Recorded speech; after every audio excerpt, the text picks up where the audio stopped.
Assalamualaikum. Hi guys, মই চালিমা মুৰ্ছিদে আপোনালোকক সকলোকে মই অকণমানি পৃথিৱীখনলৈ স্বাগতম জনাইছোঁ। আশা কৰোঁ আপোনালোক সকলো ভালে আছে, আমি লাইফত ভালে আছোঁ। আজি মই মুখত কি লগাব লাগিছিলে লগাব থৈ আছোঁ। লগালোঁ মুলতানী মাটি। কাৰণ ঠাণ্ডা আহিছে ন, ঠাণ্ডাত আপোনাৰ নিজৰ স্কিনটো মানে কেয়াৰ নল'লে বহুত ৰাফ হৈ যায়। আজি লগালোঁ মুলতানী মাটি। মই আছোঁ কাকজানত, ময়ো লগালোঁ। এনাৰ্জি কৰিছোঁ লগাবলৈ মুলতানী মাটি গাখীৰ মিক্স কৰি লগাইছোঁ। যিহেতু এতিয়া আঘোণৰ বতৰত এতিয়া পথাৰৰ পৰা সোণগুটিবিলাক ঘৰলৈ অনা হৈছে। সোণগুটি মানে ধানৰ কথা কৈছোঁ, ধানবোৰ অনা হৈছে। আমাৰ ঘৰটো একদম ধানেৰে পোত খাই আছে। ইফালেও ধান সিফালেও ধান, খেৰ তাকে এইটো বতৰত ৰাইজৰ একদম মানে উখল মাখল লাগি থাকে আৰু নকোৱা, তাৰপিছতে ধান অনা,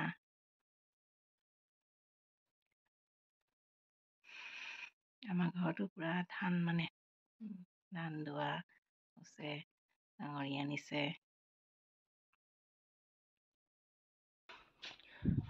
এইবোৰ ধান দেখিছেনে? এইবোৰ ধান, ইফালে এইবোৰ ধান। তই ভিতৰত সোমাই আছ। ইফালে এইবোৰ মোৰ নামৰা খেৰ। এইফালে এইটো আমাৰ দাদাৰ ঘৰ, এইখন আমাৰ পিছফাল মানে এইটো দাদাৰ ঘৰ। মই আহিলোঁ এতিয়া অকণমান স্কুটিখনৰ টায়াৰ টিউব চেঞ্জ কৰিবলৈ। মই সাধাৰণতে কাকজানতে কৰোঁ এইবিলাক কাম। মুনু গেৰেজত বহি আছোঁ। এইবিলাক চাওকচোন কিমান বাইক ইয়াত গোট খাই আছে। বাইকেই বাইক।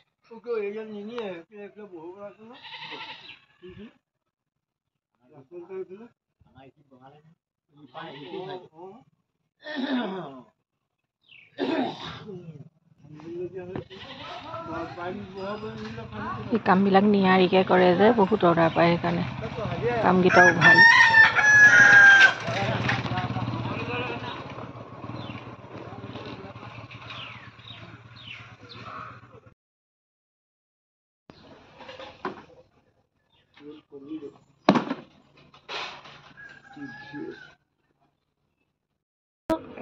মাহী ঘৰত এয়া খুটিয়ে খাই আছে জলপান, এয়া মাহিতি।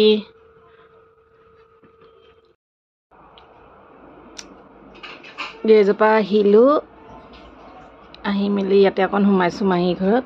ইয়াতে মাহী ঘৰ আছে মোৰ ওচৰতে, তাৰপিছতে যাম ঘৰ। আজিলৈ ব্লগটো ইমানতে সামৰণি মাৰিছোঁ। Bye bye.